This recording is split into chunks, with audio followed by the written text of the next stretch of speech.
we please sign off?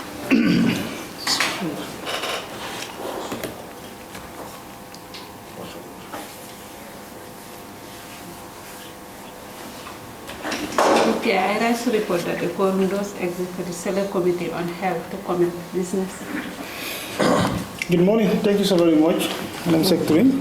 It has been reported that the quorum do exist for the Select Committee on Health to commence business. Those in favor? Aye.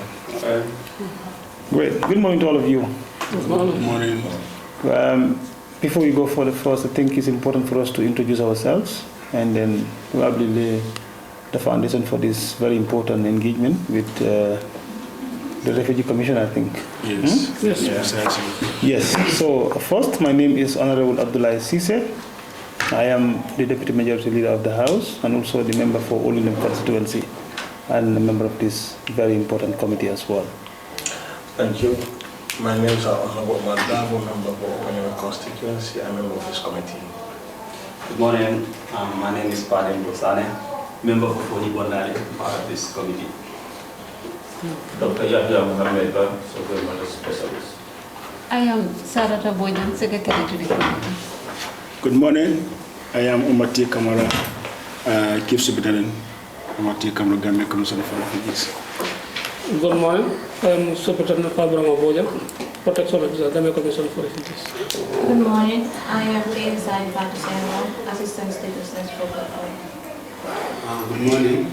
I am Pierre B. Mendy, the County of Gambia Commission for Refugees. Good morning. I am Secretary Gamay, Data and Joe, DCR. Good morning. I'm Alassane Aboya, coordinator to the Commission and DCR. Good morning. I am Karim Diadio, Assistant Admin. Thank you. Thank you so very much. Oti, you are the commissioner? Yes, I'm the acting commissioner. Acting commissioner. Okay, good. So you're welcome to the National Assembly. Thank you. I mean, I think this is the first time we are engaging with you, if I can remember, or we did before? Second time. Okay, second time. Maybe I was away then. Sorry about that. So, since the meeting is an important one, we will have to give you the floor to at least go in detail to at least lay the foundation for this very important meeting as well before honorable members can have anything to also share with you. The agenda? Not yet. Okay. Sorry about that. For procedure, we first have to adopt the agenda so that we can go ahead with it. So the agenda before us. Do we have any issue before we? It's fine. Can someone move that we adopt? We will adopt it as it is. Yep. Second. Thank you. Agenda is adopted. Thank you so very much.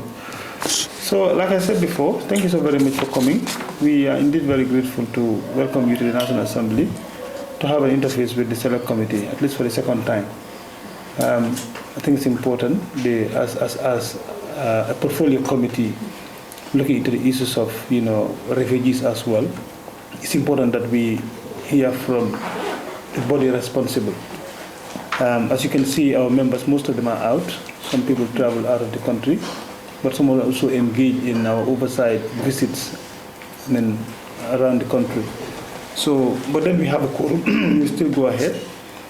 We will hand the floor back to you to give us an update about, what is.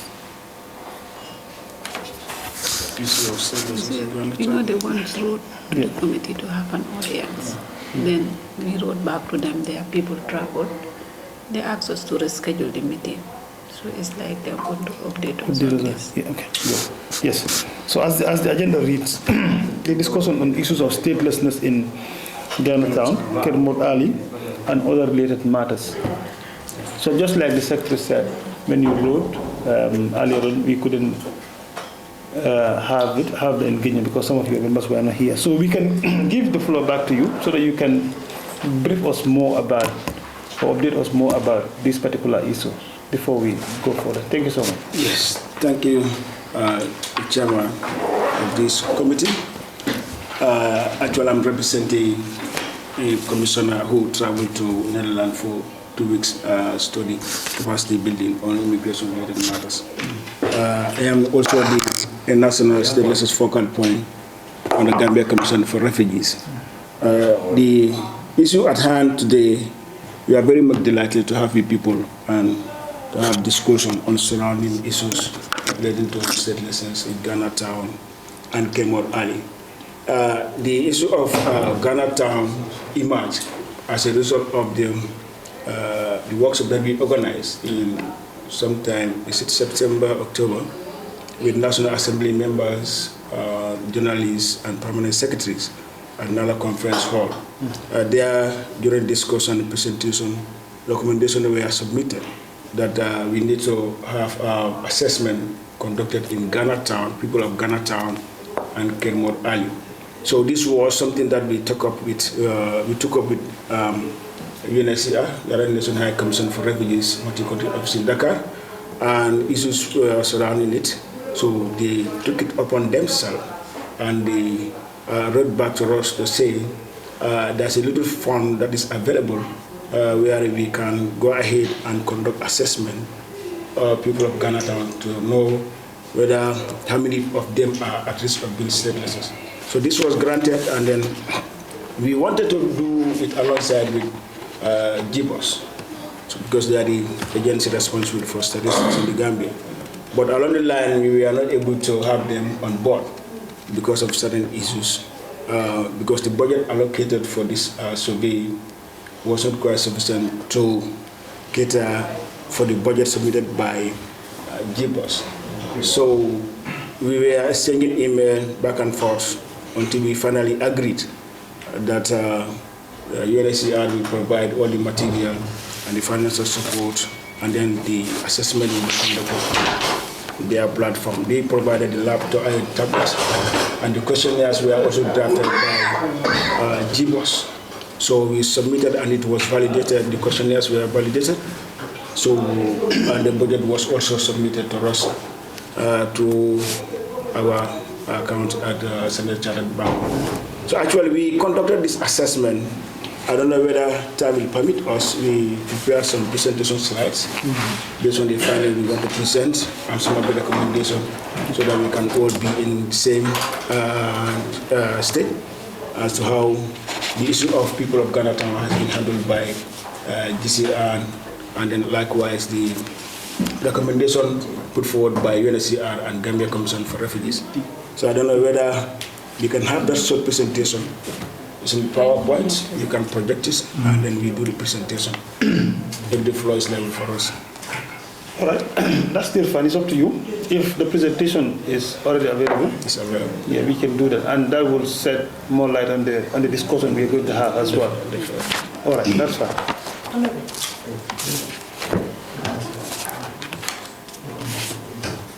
Anybody want to say anything before we do the presentation?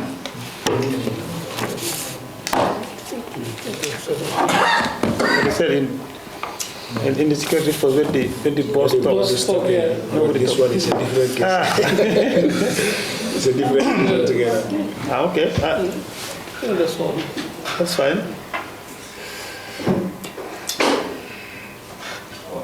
Let's do the presentation, then maybe we will have more questions for you as well. Definitely. And set it.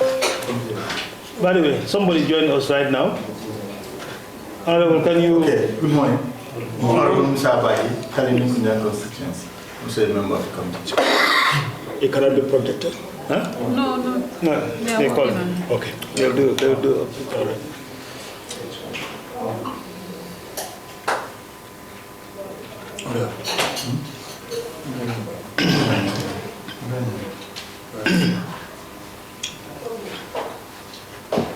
Can we go ahead? I want to bring my laptop and put it there like him. Yeah. No, we only went to wait for that. So the presentation is now going to direct discussion. And the cable. Yeah, they provided expertise and financial support for us to carry out this assessment. Back in the next slides, I am the government status focal point. So the presentation will follow in this format. We would like to define who is a stateless person, the context in Ghana Town, the objective of the assessment, demographic overview, the age distribution, gender breakdown, family status and children, place of birth and home, legal administrative barriers, parental, nationality and birthplaces, citizenship documentation from Ghana or any other country, conclusion and recommendation. Another slide. So, by the definition, 1954, this is a convention relating to the status of stateless individual. It refers to the condition of a person who is not recognized as a national by any state under the operation of this law. This means that stateless person does not have nationality or citizenship in any country and lack the legal bond that confer rights and obligation of associated with citizenship. So this is somebody who doesn't have a nationality, because the bond between an individual and a nation is the nationality. So once that one does not exist, or the person doesn't have any, the individual is regarded as a stateless person. So the people of Ghana town, at some point, they have some issues surrounding nationality. So the study, my next slide is Bakari. The Ghana town was established in the early 60s by the Ghanaian migrant who settled in the outskirts of Brufut. Despite living there for 5 decades, for more than 5 decades, many residents remain stateless, lacking citizenship from the Gambia and Ghana. These people has been in the Gambia for so many years, and most of them, they were born here by their parents who migrated from Ghana. So they could not have Ghanaian national document, likewise the Gambia too. So this kind of condition make them to be at risk of statelessness. So the residents face significant barrier to obtaining citizenship due to gaps in our nationality law. So nationality law is the Constitution of the Republic of the Gambia define this nationality. So once it doesn't capture this kind of people, and then they are at risk of statelessness. So they have been in this situation for so many years. And for us to resolve their issues, so we need to go back to the law and change in order for them to be considered as national, either in the Gambia or Ghana. So the objective of the assessment, there are 2 objectives of the assessment: to understand the legal status of individual living in Ghana town who are considered at risk of stateless due to lack of nationality document. 2, to propose recommendation to address the lack of documentation of this population who have been settled in the Gambia for several years. This was the main objective why we conducted assessment in Ghana town. So the survey, it was 1 week assessment that we conducted in Ghana town. And then the exercise targeted individual aged 18 and above. And the finding of the survey is as follows. Long-term residency without citizenship. They have been in, many residents have lived in Ghana town for over 5 decades without obtaining citizenship from the Gambia to Ghana town. Most of them, they are there, they cannot even have connection with Ghana. They don't have government nationality from the Gambia, ID card or passport from the Gambia, and they cannot also have a nationality document from Ghana.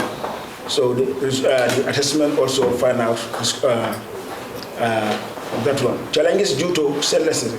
Residents face harassment from immigration officers because they are not Gambians and they are not Ghanaians. So many times immigration officers, while they are already, they will not arrest them and ask them to pay for residence permit.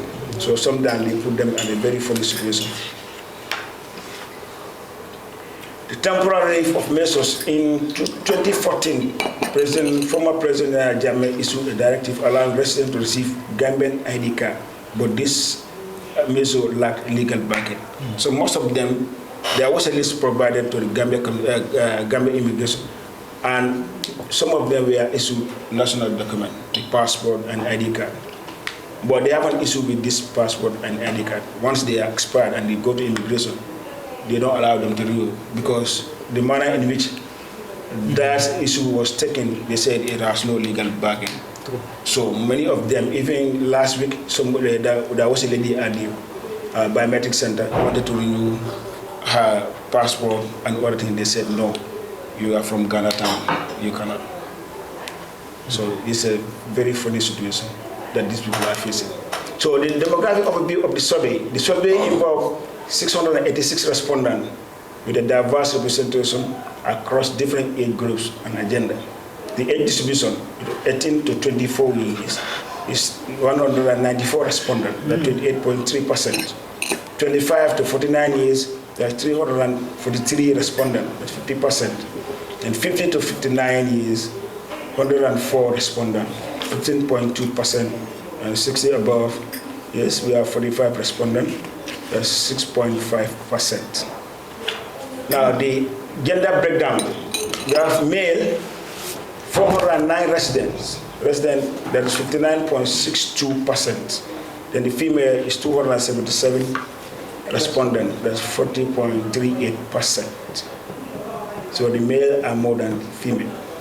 The age distribution above shown that 25 to 59 age group are the most affected lack of documentation. And these are the working, the youthful population. I can say Ghana now is a youthful population. Many of them are young, and then without documentation, it's a worrisome. And these people in future will marry and bear children. If their status is not yet determined or they don't have access to nationality, the children that they are coming to born or will be born will also fall in the same situation like this that they are facing. Next slide. The family status. We are also interested in the family status and the children too. A significant portion of respondents, 63.3%, have children, which raises concern about the citizenship status of these children, particularly if their parents lack proper documentation. Like I said, the survey also gathered information about the family status, revealing that 434 are parents of a total of 1,335 children, 735 children. Out of that one, we have 842 boys and 893 girls. Under citizenship status of these children is vital, and it can significantly affect their future rights and status. If these people, their present situation is not addressed, they are not given nationality by Ghana and the Gambia, these children will also have a problem when it comes to nationality in the future. The statistics illustrate that a huge number of refugees who were born by non-Gambian parents in Ghana town will be at risk of statelessness, as the constitution of the Gambia does not grant citizenship based on the rights of the soil, just solely. If you are born here by non-Gambian parents, you are considered as non-citizen of this country. But if one of your parents is Gambian, one of the parents can confer his or her status to you as a citizen of this country. And this is against Article 15 of Universal Declaration of Human Rights, where no one should be deprived of his or her nationality or nationality. The place of birth and home. We were also interested in knowing the place of birth. And the assessment also further went to see whether the people that we are assessing, whether they feel at home in the Gambia or in Ghana. So once we establish facts about those ones, then the recommendation will be able to address some of their issues.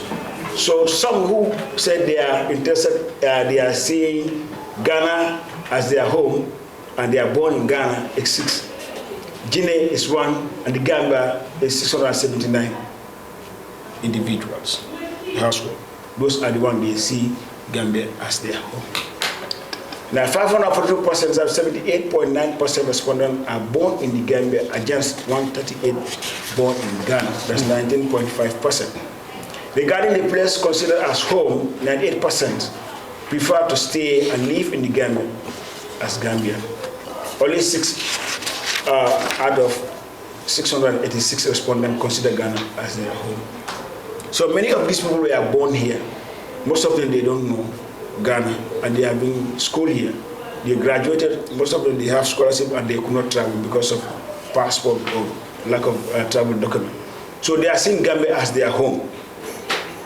They are not seeing Ghana. They don't even know Ghana.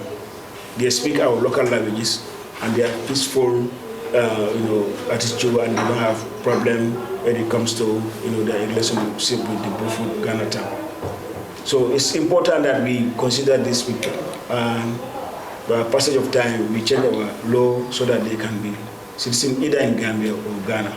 The place of birth is important as determining citizenship or link with the state. This reveals two different realities to be considered while assessing the risk of statelessness. The first reality is to be analyzed with Gambian citizen law, which does not apply the right of choice for citizenship. The second one reality is the citizen law of Ghana, which confer nationality for children for a child born or in or outside the country from Ghanaian parent or grandparent. This opportunity to secure a citizenship in Ghana could appear higher. However, number of parents' lack of documentation from Ghana may hinder the process also. In Ghana, they have their constitution. A person born on or after 7 January 1993 constitution or 1992, a person is a citizen of Ghana by birth if he was born on the 7th of January 1993, or after the date of that in or outside Ghana, at the date of his or her, either of his parent or one grandparent was or is a citizen of Ghana. That's what their citizens say. So by the time of their birth, if one of their parent or the grandparent is a Ghanaian, they can acquire Ghanaian citizenship. That's what the Constitution is saying.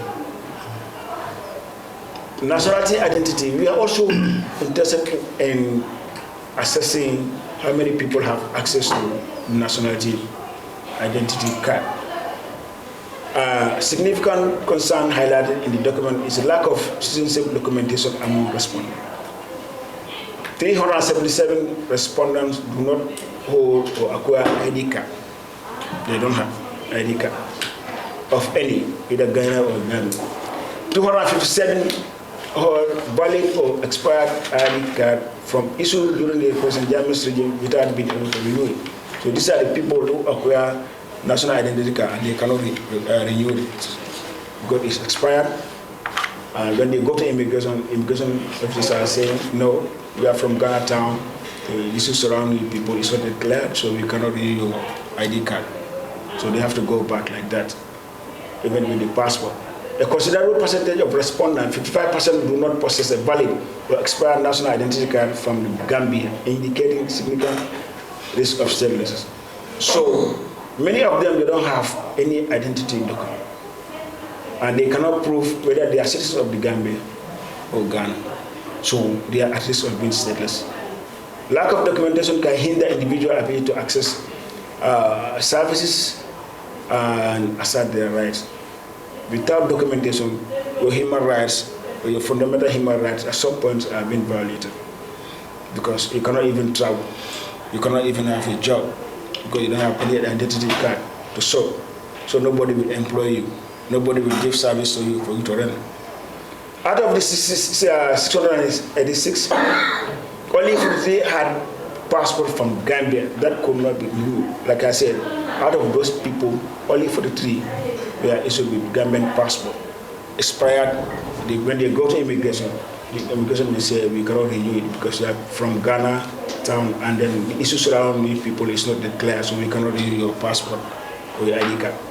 Low percentage of respondents with valid passport, 6.3%, highlights the challenges faced by individuals in obtaining international recognition. Those making them at risk of being stateless and hinder their movement. Next slide. The parental nationality and place of birth. This is also important because when you look at the law, we want to know the nationality of their parents and their place of birth. It's also critical in determining the nationality of the children that they gave birth to. The survey revealed critical information regarding the place of birth of respondent parents, which has implications for citizenship status. Now, based on the respondent, the father's place of birth, born in Ghana, is 634 respondents. Born in Senegal is 5 respondents. Born in the Gambia is 47 respondents. Then their mother's place of birth, born in Ghana is 637 respondents. Born in Senegal is 3 respondents, and born in Gambia is 46 respondents. Next slide. Now, documentation from Ghana. We also want to assess whether the Ghana town, people of Ghana town, whether they have access to documentation from Ghana, likewise any other country where they can claim nationality. That's why we came up with this one. So based on the assessment, revealed that 94.31% of respondents do not have any document from Ghana or any other country. It is impossible to state their Ghanaian nationality based on the documentation. So 93.31% of respondents doesn't have any documentation from Ghana or any other country. So this made them at risk of being stateless. Linked with figures in parental birth, that's page 3 of the report that we share just now. Another slide. So these are some of the elements that we asked whether any of the following document was obtained by any of the respondents from the country. That's whether they have a certificate of nationality, the ID card, certificate of nationality, certificate of nationality, driver's license, marriage certificate, and passport. So these are the respondents: 52, 1, 10, 2, 1. It's not that much significant, but we wanted to know how many of them have access to this nationality. So these are the results of the assessment that we conducted. Back at the next slide. So legal and administrative barriers. The case of Ghana Town in Gambia highlights a complex issues of statelessness stemming from multiple interconnected factors. That's the gaps in our nationality law.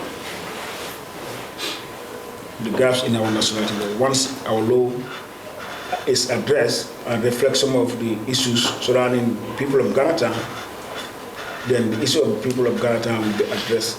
Because we are signatory to 1954, we domesticated. We ratified 1954 and 61, but yet we are yet to domesticate these two conventions. And these are the two conventions leading to the status of stateless individuals.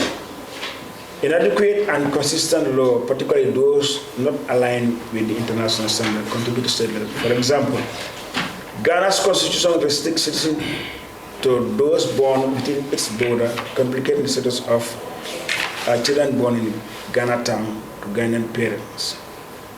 Unless one parent is a Gambian, these children face barrier to obtaining Gambian citizenship. So those that are born in Ghana Town by non-Gambian parents, they are not qualified to have Gambian citizenship.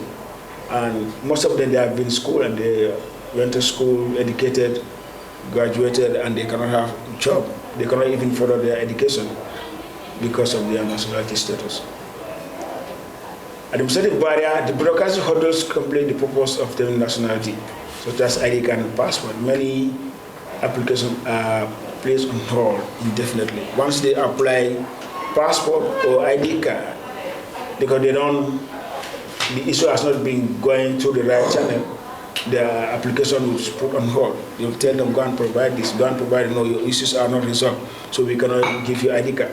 Lack of documentation affects access to, most of them, they don't even have job. Those who graduated from senior secondary school and high school. At some point during the assessment, one said he had a PhD in agri. He was not able to have any document and could not secure any job in the Gambia. So discrimination and misclassification, residents are often perceived as foreigners. Many a time when they mention their names or you ask them their names, you interact with them, they will tell you many times they are asking us, we are foreigners. And they have been residing in the Gambia for almost 50 years. Still now, they cannot acquire citizenship, they are not recognized as citizens of the Gambia and that of Ghana too. So they are in a very funny situation. Next slide. International commitment and legal framework. Gambia is signatory to these conventions, like I mentioned. 54 is about the status of stateless person. We ratified and 61 too, but we are yet to domesticate it in our nationality law. So these are these two conventions that are relating to stateless individual. Once they are identified, the 61 is saying, or 54 is saying, they need to enjoy their human rights as individual at risk of statelessness. But we are yet to have this one in our constitution. It's yet to be domesticated. Despite this framework, there are ongoing challenges in implementing this commitment effectively.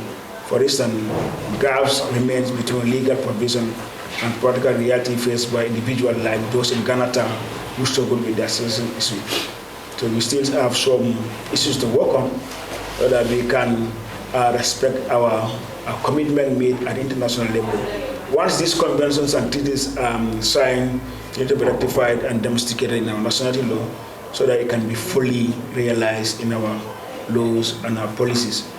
Overall, while the Gambia has made significant strides in adopting international conventions relating to refugees protection and statelessness reduction, there is still a need for further alignment between legal framework and practical implementation.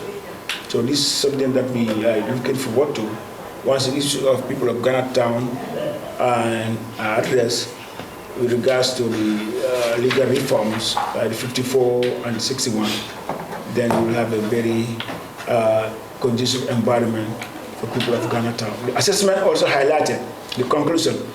Critical issues surrounding citizenship and statelessness in the Gambia, emphasizing the urgent need for legal and policy reform to address challenges highlighted below. 1, the demographic insights.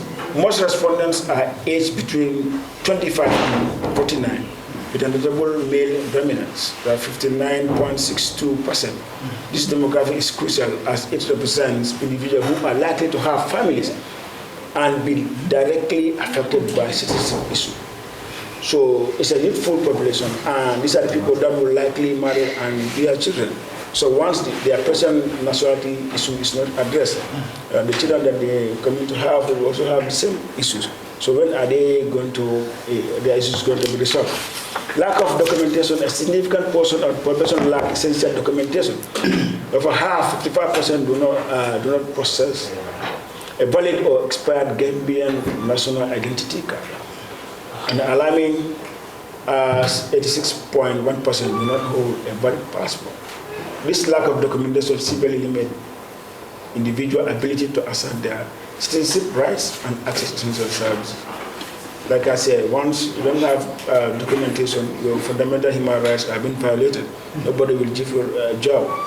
You cannot work and you cannot go to school. Even to access hospitals is a problem because you need to have an identification document. So they are facing some of these problems. And once we don't change our laws to reflect their issues, they will be in this situation for 7 years again. Next slide. The parental nationality data indicates that a substantial number of respondents have parents born in Ghana, 92.4% for fathers and 92.9% for mothers. This situation raises concern about the citizenship status of individuals with foreign-born parents, that it may implicate their claim to Ghanaian nationality. So with these people, once you are born by Ghanaian parents, with the Ghanaian mothers, the claim nationality in the Gambia will not give it to you. Unless one of your, maybe if your mother is from Ghana and your father is from Gambia, through your father you can acquire citizenship of the Gambia. But once that is not the case, you will be in that situation. You cannot have access to our nationality likewise too. So the children citizenship risks, with 63.3% of respondents having children, there's a pressing need to address the potential risks of statelessness for future generations. The total counts of boys, 842, and the girls, 892, suggests that many children may face challenge in securing their citizenship right if their parents lack proper documentation. These boys will grow and they will also marry, likewise female too. So once the issues of their present condition is not resolved, and then their nationality and some of their fundamental human rights in future of their children also be the same thing. International documentation survey reveals that a vast majority, 7%, do not possess any document from any country. Each further exacerbates their vulnerability to statelessness. They limit their access to international regulation and hinder their individual movement. So this is a huge amount that they cannot even have, they don't possess any document from Gambia, Ghana, any other country. So it's a critical moment where once the report is before us, is given due consideration with the recommendation, then these people, either they will go to naturalization or they will rectify 1954 and 61 where they will be granted citizenship by the status of that convention. A home country perception, most respondents consider Gambia their home, the 98.9%, reflecting a strong national identity despite complexities surrounding their legal status. Some of them, they consider Gambia as their home. They don't know Ghana. They were school here, they have friends, they are born here, school here, and they are familiar with the environment. They don't know Ghana. So they feel at home in the Gambia rather than in Ghana, the place that they have never visited. So the recommendation to mitigate the risk of statelessness identified in this assessment, several recommendations can be made regarding reforms. There's an urgent need for reforms in the Gambian citizenship law, and so that individuals with foreign-born parents can acquire their nationality, and their children born by non-Gambian parents can recognize as citizens of the Gambia. This is going to be our new approach. We need to reform our laws so that those who are born in the Gambia by non-Gambian parents can be given citizenship by virtue of their birth. Unless we address this issue, the stateless issue will not be at Ghana, because most of them, they are born in the Gambia and they cannot have access to our nationality document. So this is going to be one of our activities with the National Assembly, especially with the Select Committee, to see whether the new constitution or the draft constitution can reflect some of these elements and grants citizenship to children that are born by non-Gambian parents in the Gambia. Awareness raising campaign initiative aimed at educating citizens about the importance of obtaining nationality documents and understanding their rights are also essential. This one is not only about the people of Ghana town, but also about our national who are also residing somewhere. Most of them, they are not seeing the importance of the document. So it's their right for them to know it. Awareness campaign will also be very much ideal for us to sensitize them on some of this importance of this document. Policy development. Policymakers should develop strategies that focus on improving access to citizenship documentation, particularly for the vulnerable population, like the people of Ghana town. The policy also will also help us. For example, if the president can come with a declaration to say the people of Ghana town are citizens of the Gambia and we follow the right procedure, so that anybody who was born in Ghana town by Ghanaian parents could be given citizenship of the Gambia in order to address their plights. International cooperation. Engaging with international organizations could provide additional resources and framework to effectively address the latest issue in the Gambia. Government cannot do it alone.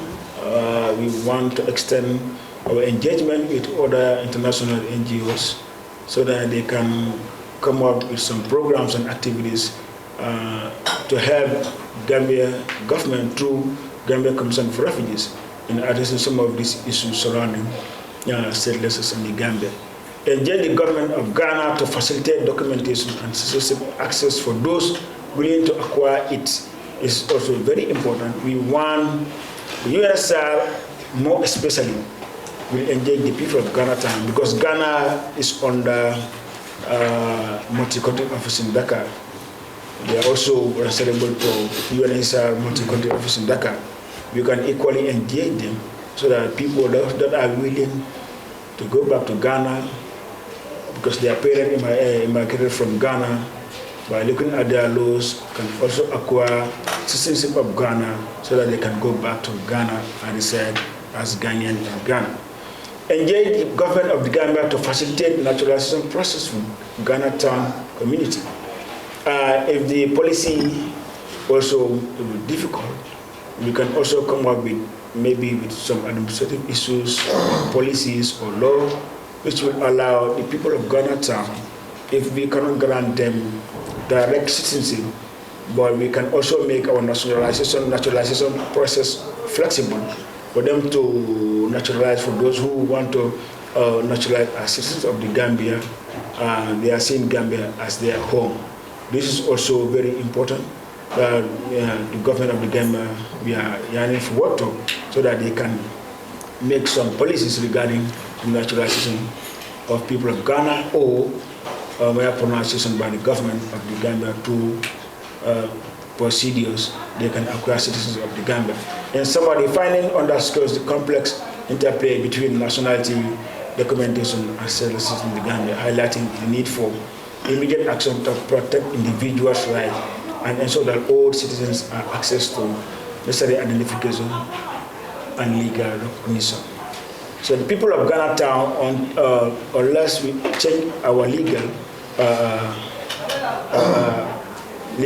documents and policies, they still remain at risk of being stateless in the Gambia. So this is what we are able to find out during the assessment conducted by UNHCR and Gambia Commission for Refugees. The report is here is before each and every one of you.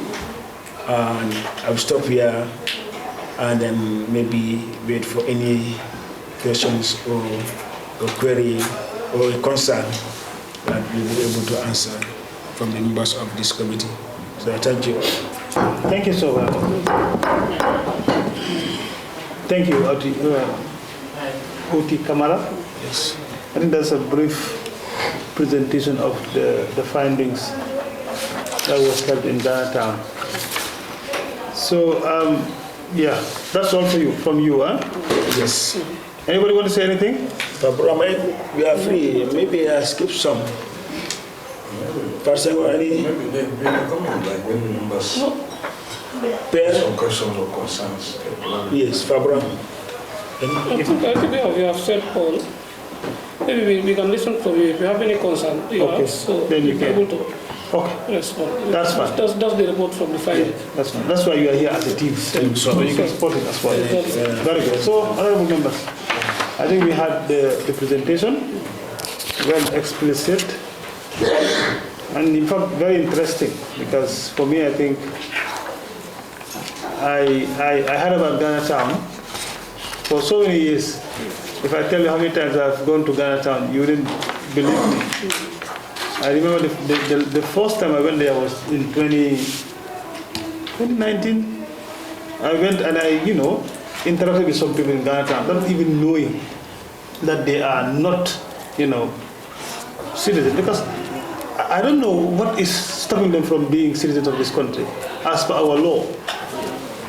I saw a provision in the law that talks about citizenship by naturalization. Is that a problem for them to naturalize in the Gambia and obtain citizenship? Because not the one, because the law says if you stayed in the Gambia for 15 years, you can apply to be naturalized in that country. So I don't know, maybe the applications are different. We will come to that, but I will have to give the floor to members first so that they can ask questions as per the presentation.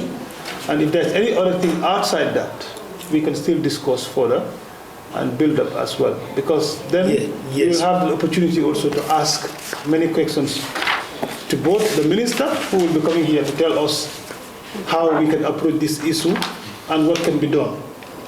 You understand? So then they will still come back to you to give them, those recommendations and whatever, solution is probably feasible for this particular issue. So we will give chance to other before you come in, there are two villages or communities mentioned here, Ghana Town and Kenmore Ali. We are not able to do Kenmore Ali, assessment in Kenmore Ali. We did the sensitization on everything, we went there.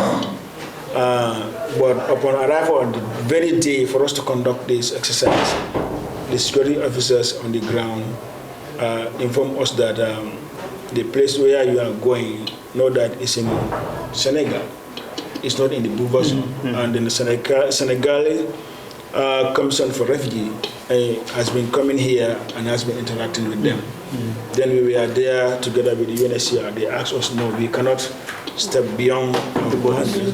So let's wait. We will go back and communicate with the Senegal Commission for Refugees so that we can agree on one common ground, whether it's going to be a joint assessment conducted by the Senegalese Commission for Refugees and the Gambia Commission for Refugees. Then they went back, and then we are yet to have any information from them. So once we receive information from them, that we can have joint assessment of people of Kermor Ali. You know, there are two Kermor Ali, the one on the Gambian side and the one living on the Buva zone. Yeah. So the one in the Gambian side, we assess those ones. Those people, they all have Gambian document. Okay. Even the new birth certificate and ID card.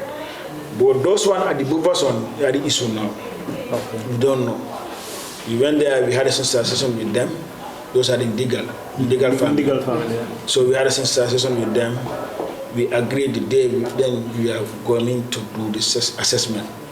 But upon arrival, things changed. So we are with the international staff. They asked us to go back, then, unless for us to do the necessary agreement with them. That's fine. That's okay. So we are not able to conduct the assessment in Kermor Ali, but we are hoping to do that one. Okay, that's fine. That's okay. At least let's deal with the one you've done already. So that's the Ghana one. I think we have many questions for you today. That's all. Yes. Thank you very much. What I would care for giving me the opportunity. I would care also take this opportunity to present despite the Kamal Konanda.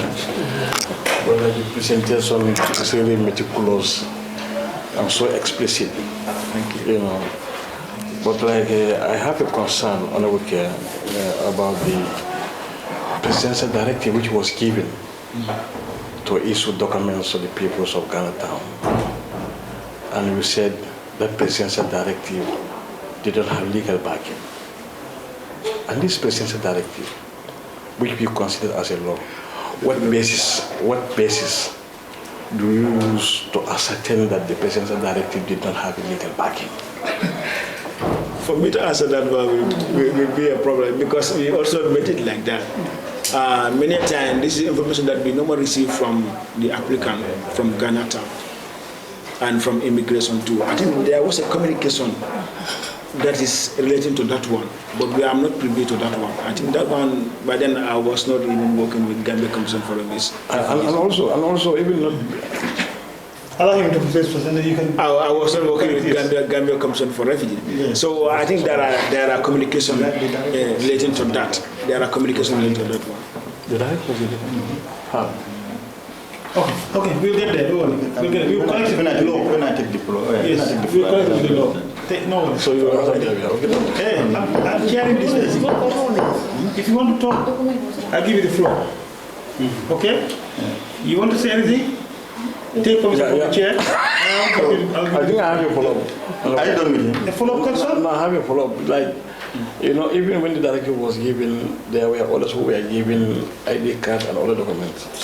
An open expression, when they went to renew, you said they could not renew their documents. Why do you have to accept it at the first place to act only presidential directive to issue them those documents? And when the documents were expired, you refused to renew. I think after the pronouncement, I think there was a list provided before the immigration. Okay. They acted on that list, and those were the individuals that were issued with a national identity card, likewise the passport. So out there, then there are some other additional lists that were also coming from Ghana town. So along the line, I don't know, somewhere at some point, they say the directive is, did not go to the right channel, and it doesn't have legal backing, so we cannot proceed with this. That was the time they halted everything. So for me, I am not privy to that communication. So by then maybe. Yes, let my colleagues come. Okay, with another unit. Yeah. Yes, thank you, Chief Superintendent. Yes. Camara and the rest of my members of your commission. This is the entire commission, aside beside Mania. No, we are about, is it 24 or 23? 23, sir. Yes. What is the gender representation? Yes, we have some. That's a very important. We have some female. Because his assistant is a female. My assistant is here for Sengo. Come on. So what is your assistant? What is her rank? DSI, Deputy Superintendent. Deputy Superintendent. 3 stars. Let's take it this way. How many females do you have in the commission? Commission itself, yes. 1, 2, 3, 4, 5, 6, We have almost 6. It's too small. When you have 24. It's still small. It's still small. I wish the director is here. Didn't the DG come with tell you? When did he become? Because immigration, we understand last time people came here, they are working on gender policy and all those things. So when you present yourself, you should capture all those things that you say it's part of the reform. You understand those, and you understand you are dealing with population and population representatives, the distribution, gender distribution in the population. You've just started here, number of women, number of female. So you are the people who are going to take care of that. So they should be equally represented. They take care of people who are taken care of. You understand? So that is unnecessary. But then maybe we'll talk about that later. Yes. So let's just say the presidential directive at the time was illegal. It was illegal, and because of the political dispensation at the time, no one was able to confront it. But the constitution of the country is the supreme law of the land. Any law that contravenes the constitution is considered null and void. So whether it's even National Assembly, if you are to pass any act that contravenes the constitution, it becomes null and void. Talk less of a policy, government policy, or regulation, or a presidential directive. So it was illegal in that basis because of that constitution that is the supreme law. And also because in that particular constitution it says who should be a Gambian. Either one of your parents should be a Gambian. So if two Ghanaians come here, they have a kids. By virtue of our constitution, they are not a Gambian. So that kid also grew up, married another kid whose parents are also Ghanaians who come equally like them, or even sometimes they go to Ghana and bring somebody else. They marry. You understand? Still, even though he is born here, grew up here, went to school here, educated here, got married to another Ghanaian who is not a Gambian, their children will still not be a Gambian. So the problem is with our constitution. So even yes, maybe the redress could have been, the quicker way could have been the naturalization, like the chairman was trying to allude to when Jammeh wanted to address the thing. It could have been how to make the process facilitate naturalization very smoothly. But even that, we should still, because even if they naturalize, maybe if all of them naturalize, that would have been better. So the issue is now. The mission is illegal. The directive wasn't illegal. No, it's illegal. It's very illegal. What if they go through the process of legalization? Naturalization would have been. That's a process in that. If you stay here for 15 years or so and requiring paying permit and all those, your character and conduct and all those things. So that would have been the easiest way, to do that. When was this survey done? This survey November 2024. 2024. So it's very recent. It's very recent. Yes.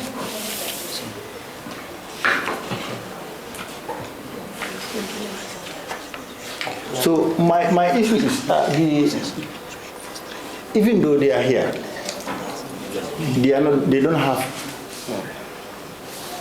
they have no documentation. But for me, that might not sound as stateless. When you look at Ghana's constitution, you've just quoted. Yes. By virtue of Ghana's constitution, they are Ghanaians. They are undocumented Ghanaians. So, the issue now is, if they so choose to be Gambian, how do we now make them Gambian? It's by changing our constitution. But now, for me, the issue of statelessness will not appear. But then, Ghana don't have embassy here. Ghana embassy in Ghana? They don't have embassy in Dakar. So they have a community here. They have a community in the Gambia. They have a community in the Gambia. Yes, but they don't have an embassy. No. That comes, because even our Gambians born in the diaspora, I want to assume that through your office they are acquiring Gambian documentation that they service. Yeah. That's right? Yes. Yes.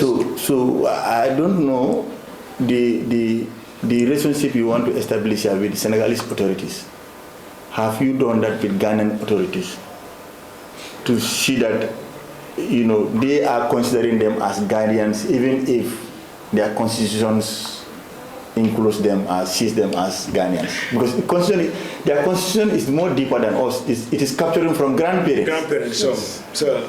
You understand? So, if maybe they don't have the political will or they don't have the resources, so there is more to this than just changing our laws. But I want to believe that if those that are here, they want to be Gambians, and now we change our laws, it will be as good as that to enable them. But I am of the belief, I want to advocate that anybody who's born in the Gambia, regardless of parents not being Gambian, they are supposed to be Gambian. That is what is holding Gambia back and even Africans back. United States is developed by immigration. Most of the people, the great people you mentioned in America, who developed America, they are immigrants, or parents of immigrants, even to their presidents. Even Trump, his grandfather is not a US citizen. Even his national, yes. I'm not saying his name before. No, I can even in the media. He knows that people are even in campaign. They are not. American President Barack Obama is he not a Kenyan? His father is from Kenya. So, by virtue of the physical structure of America, he's not even born in America's land territory. He's born in Hawaii. So, but then he benefited America more than Africa. So, for us Gambians to develop, there are a lot of people who are born here. They have the potential to contribute to the national development, but we are ostracizing them just on the fact that their parents are not Gambians. And I think I concur with that universal human right. You quoted here, and I think this is something we should be propagating and advocating for, so that even when we change our constitution, we all endeavor to ensure that anybody who is born Gambian is considered as a Gambian. We are in favor of this, and I support this adventure, and then I give it my blessing. So I want to, maybe you can help us with recommendations or steps, or maybe to furnish us at the end of this survey. If not captured any recommendation. I missed it. It's one of the recommendations that we want to work with Ghana government. You understand? We work with Ghana, so that those people that are seeing Ghana as their home, by looking at their nationality, can acquire citizenship of Ghana. From Ghana town. It's one of the recommendations. So this 1,000 something kids, 1,735 children, is it exhaustive? It captured the entire population of Ghana town? No, because some they migrated and they moved to another area. So they are not able to. But they are still within the Gambia? Yes, within the Gambia. So we should do something about population this. is increasing. We should do something about this. We should do something about this. Thank you very much. Good morning. Thank you, Commissioner, for that wonderful presentation. But I'll a little bit differ with my uncles about the directive that Jemme has given back then. I want to know the manner in which Jemme gave that directive, because looking at it, to my understanding, maybe it was Jemme who was only willing for those Ghanaians to be documented, while the hierarchy within the immigration or whatsoever, we are not in agreement with him. But I believe when he gave those directives, I think those people were in a better position to advise him the easiest way or the illegal way for it to be done. Like when he gave the directive, maybe as he was, maybe he would say that just give them nationality. So I think you people were at the right place to give him the advice how these people should acquire the nationality. Maybe we might not reach at this position whereby when those people came to renew their IDs or passport, we would have not, that thing would have been avoided. So the other thing is you mentioned something like discrimination. I think these people are discriminated because looking at most of our relatives, maybe I'm a Jola, we have relatives who come from Casamas, but they acquire our nationality in somehow. The Fulas from Conakry, they acquire nationality because of that language So the Mandingas from Bissau and then Mali or whatsoever, if they come to the Gambia, they easily have the documentation here. That's true. So it has to do with discrimination, because these people, maybe the language they speak, and most of them say from 60s. 60s, they are here. So I think something should be done for these people to have documents. Definitely. Yeah. So, let me say something. Just one thing. Don't interrupt my meeting, please. Okay, thank you very much, Chairman, and thank you, Commissioners. I just have one point, which is about the Constitution. The Constitution says that one can become a citizen by birth, right? And it says starting from 1970, whosoever was given birth before 1970 can be a Gambian, right? So in your assessment in Ghana town, do you find any like people that were born before 70s and they're still not given Gambian citizenship? Yes, they are there. Some of them, they are issued with Gambian ID card, but along the line, when it's expired, they will go back. They say no, we cannot remove it. They are there. That's serious discrimination. Yes. That's total violation. No, that's even after 1970, still now they are not giving, they are not issued. They are issued, but when they want to renew, they say no. Those are issued. We have legal issues. Now, for me, I think I have only two things. I understand the Commission, you wanted a solution to this problem, not so. Yes. An everlasting solution. Because when I think of it first, I said, my meeting, please. I'll start sending people out. When I think about it, I said, why was it that immigration, or let's say the government did not process these people to send them away if they knew very well that they're not going to give them citizenship? That is number one. And they overstayed in the Gambia, they are here. They should be citizens. That is my thinking. And I know we have a legal problem in our constitution. To be honest, we need to sort that out. Whether through the holistic approach with the constitution currently or through a piecemeal. But we need to correct something in the provision to allow it. Because he said it very well. Okay. I am a Mandinka. A Mandinka from Guinea-Bissau will come to Gambia and stay. And then, he will easily have documentation. He will be a citizen. Yes. A Fula will come from Guinea, stay here for some time and then be a citizen because he speaks Fula. And we know we have Fulas in the Gambia. But somebody who is speaking English from Ghana, stayed in the Gambia for more than 20 years, and can even speak now our own local language, they cannot be citizen. I think that is a serious violation. If we believe in I'm speaking. And addition to that one, they are ECOWAS citizens. Yeah, exactly. They are ECOWAS citizens. If we truly believe in the issues of human rights, protecting the rights of individuals as a country, I think we need to correct that, honestly speaking. And I think the presentation that you have done a very good job. You've gone there, you have given them the attention, you have done the survey, you have, carved out everything that is supposed to be known. And now it's left to us as representatives and of course the executive to take it up. If I don't want them to be a citizen in my country, I will process them and send them away.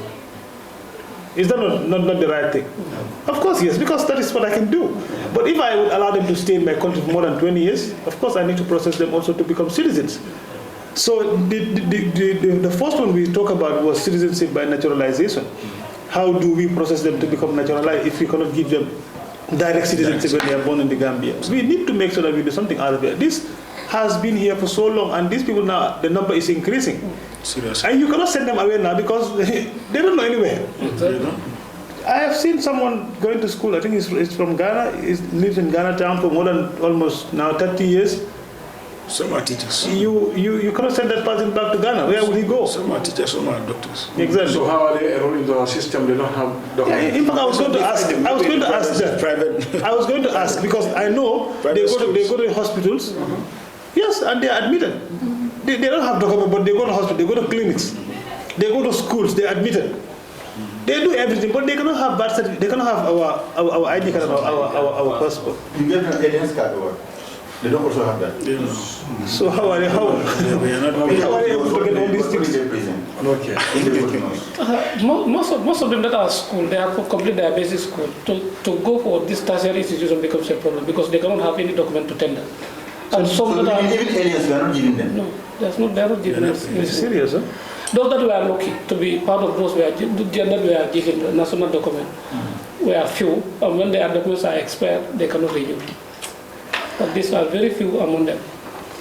So if you listen to their story, it is very touching. Some will go up to grade 12. They have all the qualifications to be admitted in the University of the Gambia, but they cannot be admitted simply because they don't have any document to tender. And some will have admission at maybe abroad, to study abroad, but they don't have any travel document. So that admission will go in vain. So this is the situation in the Gambia here.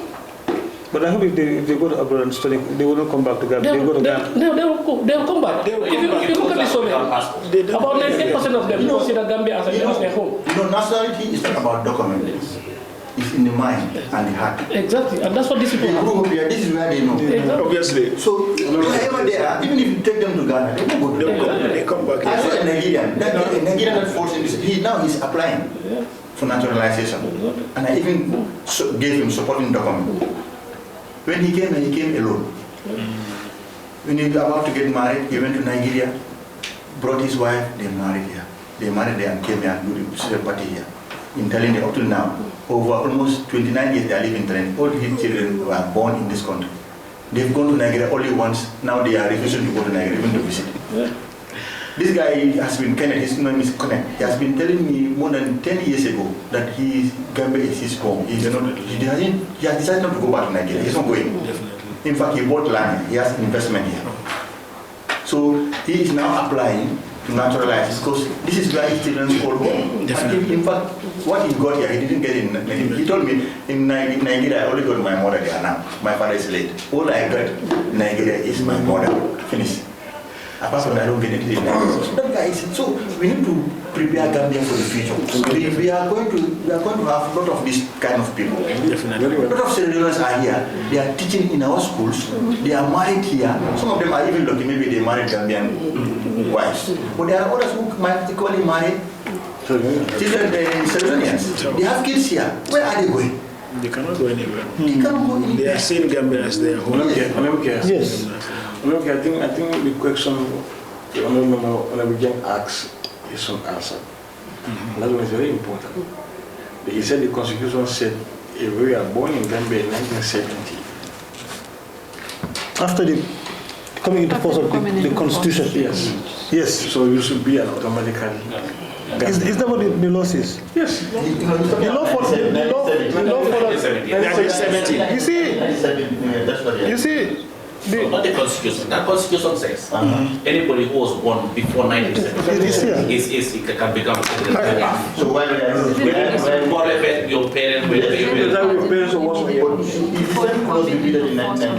if you're talking about 1997 Constitution, you know, subject to exactly. Continue to be a citizen of the Gambia. To retain the same status as a citizen by birth, by this.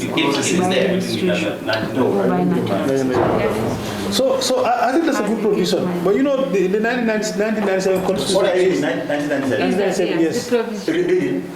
No, I think it's the same. It said that every person who immediately before the coming into force of the Constitution is a citizen of the Gambia, shall subject to this Constitution. A. Continue to be a citizen of the Gambia. B. Retain the same status as a citizen by birth, by descent, by registration, or by naturalization, as the case might be, as he or she enjoyed immediately before the coming into force of this Constitution. No, this is not what you are saying. This is saying anybody who was a citizen is there. Anybody who was a citizen before coming into force continue to be a citizen. Yes. So they're different. I want to believe what you are saying. Not for the 1970 Constitution. No, it hasn't changed.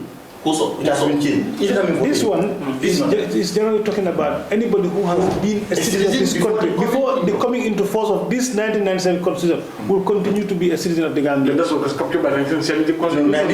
But now, how was 1970 constitution captured? That's not doable. Now, let's solve that. Let's solve that. That is for us now. That is for us now. Definitely. You know, we have a work to do now. Like I said, we have a law. We have a legal issue here. These people are working for the Gambia, and they cannot work when they have legal barriers. You understand? And then it is only us who can remove that. You understand? So now, our responsibility now will be, let's look at it. The constitution is coming. Whether we pass that one holistically or we go through a piecemeal approach. We need to do something about it. And then we need to make sure that we communicate it. People also need to understand the issue.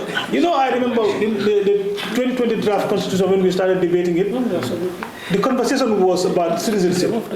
A lot of people were talking about so many things that are not, it's not even relevant. But I don't know what is the fear. Now I know very well that every country has laws, and these laws will protect everybody, irrespective of wherever you come from. So the responsibility now lies on us. They have done their presentation, you have done your work, and they will continue to do their work. But then we have to support them to ensure that they are able to complete what they are doing. If we give them legal provisions to say, oh, okay, these people, they cannot be citizens. That is for the National Assembly to decide. The law will decide that, and then they will have to go and give them or register them or do whatever they do with them. If we think they should be citizens, we amend the law and they become citizens of this country. And they are given passport, the ID card, they will have access to it, and they have every access to any social amenity that you and I are benefiting as well. So that should be our job. Yeah. Even those governments that are saying that, any of them who left the source of this country go to America. Even if your wife, you are from America, you are from Gambia, you go there. You want your children to have all of them. Every Gambian who's complaining. You see, I have a friend who is in the US. He went there and took his wife there. They got 4 kids.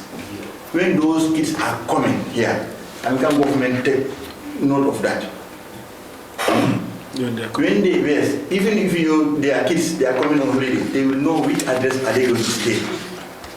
This is not something I am told. I saw it during the impasse. Now, when those people come here, when they landed, 1 week, somebody come from American embassy to come and visit them and see them to know where they are. So during impasse, they come for them. And these are people whose parents are all Gambians. Yes. Yeah. Look at this, and they are not doing the only body who is born in America. In America. Even your parents are not American, you are in the Gambia here, they make sure they trace you during that difficult time so that they know how to evacuate you. When they are seeing you as their citizens, but don't be like, it's irrelevant. There is another colleague, a neighbor, who came here. The husband is a Senegalese. The wife is a Gambian, my neighbor. He went there. They got kids, 2 kids. They got divorced. He came with the kids. After staying for 10 or 15 or 20 years here, the kids are grown up now. He went to the embassy, American embassy, and told them, I got 2 kids in America, but I don't have their documents now. They are born in America. What are their names? They tag in the system. They go to school here, finish everything. They never go to, when they brought them because of anger, after the divorce, they never went to America. But when they signed the system, they saw their names. They gave all of them American passports. They are all gone. So if it is talent, we've lost those people. If it is resources, we've lost those people. So we must value human beings. It doesn't have to be, you have to, if you are born in Nigeria. I agree. And these people, they are very peaceful. The people of Ghana town, they are very peaceful. They have never had they have not committed any serious crime. So far, so good. Because we had a meeting with the Alcalo of Brufu. He alluded to that one. These people are very peaceful here, and they have been residing in here for so many years, and they don't have any problem. They are very calm people. So based on some of those qualities, I think we need to look into our laws and grant them. Either we go through the naturalization procedure and give them, grant them for them to naturalize, or we make laws for them to have citizenship of the Ghana. They don't want to go back. Most of them don't want to go back. And they are doing business here. Some of them, they are contributing to the economy. Some people got feared because they think they will become president in this country as well. So maybe that is the issue. Yes. But very soon we will close. Yeah. Huh? Yes. Oh, come in. Yeah. Let me sit properly. I'm sitting up. Let me sit properly. So, in case the draft constitution did not pass, it is possible for us to amend that. Those clauses. Yes. Let me come to that. I think along the line, but it's not a small issue though. I think along the line, So it's better than we drafted 3 position paper, and these 3 position paper were submitted to the Ministry of Interior. Okay. It's pertinent to some of this draft constitution. So once this one doesn't, proceed, this other one also will, and they prepare based on the condition in some of those draft constitution and we submit it to the Ministry of Interior. Okay. So maybe along the line it will reach here. So these are measures put in place. Maybe we can also forward it to you people if you people want. No. If that is the job of the minister. The minister has the powers to bring in legislations. Yeah. If that legislation is in the interest of the country, he will bring it, and then we will go ahead. But of course, members of parliament can also bring in private member bill, except if that bill is not going to incur any cost on the consolidated fund. So I know citizenship is not going to, maybe, because once they become citizens, of course, it will incur cost on but however these things are there. These are legal issues. But I want to prefer for the state to bring in the bill. I want to prefer the state to bring a bill for us to amend the law with regarding citizenship than a prime member bill, because I know it's controversial. The conversation will not end. You understand? And even as a member, if you bring it, you have to be prepared to defend. Because you will have questions everywhere. But when the state brings it, I know the state will be prepared to determine what are the measures in place. So that is for you. Yeah. So I think it's important that we have engaged you on this. We have very good presentation, and so this document will also help us. From this meeting, in fact, we are going to prepare. We will be sending some questions to the minister to come and tell us what are the things in place currently. How are you going about all these things? But this is disturbing. It's disturbing, honestly speaking. What do you want to verify? When I am closing, the chair is closing now. So you are closing? I am closing, of course, yes. Let me ask this one. Because you reminded me of something like asking the minister on the floor. And when the minister is asked a question, too many supplementary questions might follow as far as this particular issue is concerned. So I just want to know, when was the president gave directive for you people, which year was it exactly? That was the former 2014. Was it not 2014? 2014? It was in 2014, I think so. It was in 2014. 2014, yes. Yeah, but however, as many questions as we may have from this, the questions are geared towards, having a solution to the problem. That is for all of us, and I think that is the direction we are going to take. So we want to thank you, Oti Kamara, the Chief Superintendent, and the entire team for coming. You have given us valuable information about what you've done. This survey definitely give us information about the issues of the migrants in our country. So we thank you on behalf of the National Assembly members, the Select Committee on Health, and everyone. But of course also there is an information I wanted to share with you. I know you were supposed to be part of our tour. We plan a tour to go and visit the these refugees as well. So the tour has been rescheduled on the 19th of this month. So, I know you were informed that it's going to be on the 17th, not 17th. Yes. So, your representative now should be prepared to join us on the 19th. We'll be going on the 19th, okay? We will start on the 19th. I think we will be going with You can say anyone else. Yeah. No, I don't know whoever He's not related to attend because I can. Whoever is now. Yeah. Commissioner is not around. He's next to me. He will participate. So how about the mode of transportation? Are we going to use a vehicle? No, we have a boss. You'll be in our boss though. Okay. But the rest, they give you him. Yes. They will give you. I don't know. The rest will be taken care of by you. The DSA. Okay. The boss will take you. You join our boss. Wherever we are going, we go. We also have a concern whether it's only going to be. Is that one off camera now? Sorry. Hold on. But then, sorry, if he is not joining us, then he have to come and then meet with us. Oh, yes. We'll be coming this way. But if you join us, yes, you can also enjoy the company of honorable members.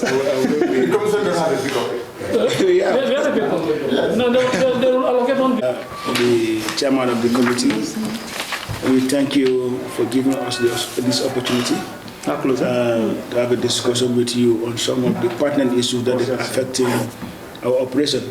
The people of Ghana Town, they are our concern, and the issues surrounding them is a global concern, as well as the National Assembly. So the report is here before you, and the recommendations also are there. You look at those recommendations, the one that you think we can go by, we apply those ones, so that the people of Ghana Town, their issues can be addressed, because their fundamental human right is being violated. They are not enjoying their fundamental human rights in the Gambia. So we rely solely and wholly on young people.